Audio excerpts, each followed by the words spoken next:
questions, the honourable member for Calgary East. The government's budgetary watchdog is sounding the alarm bells that interest on the federal debt will soar past $70 billion in 4 years.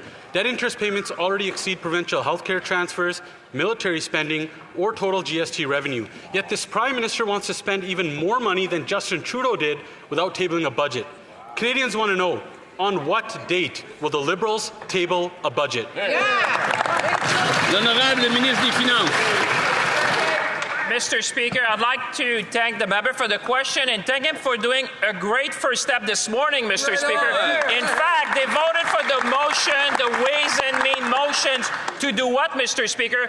To give a break to 22 million Canadians, Mr. Speaker. We told them that Canadians are watching. They watched this morning, but they will watch when we're voting on the main bill, Mr. Speaker. We hope that the Conservative will do the right thing to support Canadians at a time of need, Mr. Speaker. The honourable member for Calgary East.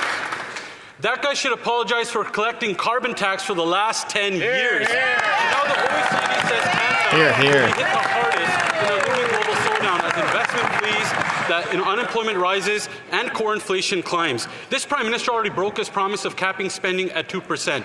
Instead, he'll spend 8% and $500 billion of inflationary spending. Why don't the Liberals table a budget today and show Canadians exactly how much more economic vandalism they'll do than Justin Trudeau did? L'honorable ministre des Finances. Mr. Speaker, I have more good news for the member if he was to take the time to read. Not only we're giving a break to 22 million Canadians, but we're eliminating the GST for first-time home buyers up to $1 billion, Mr. Speaker. This is a great measure, but not only we're going to be removing the consumer carbon price, Mr. Speaker, from law. All these Conservatives should be celebrating because I know Canadians are celebrating at home today. Honourable member for Hallan, Norfolk. And he voted against all of that.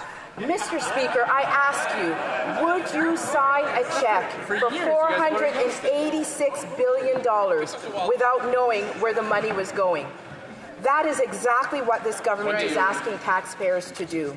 Sign a blank check for $500 billion that will inevitably lead to inflation.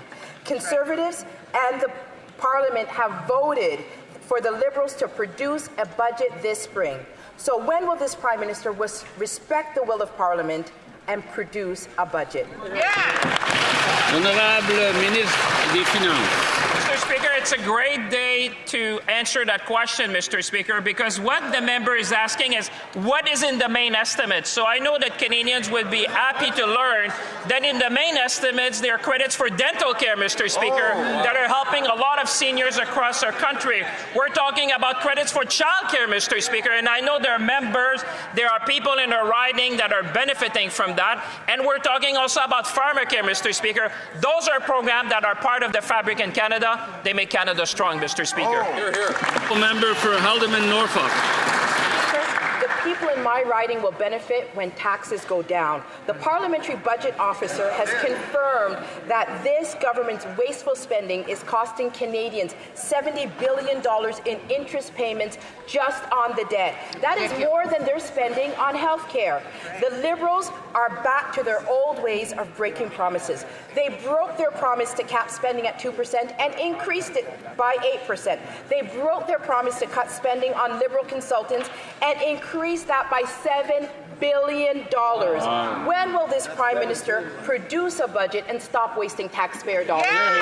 L'honorable ministre des Finances. Mr. Speaker, you see the difference between the Conservative us on this side is that on this side we're proud to support families, Mr. Speaker.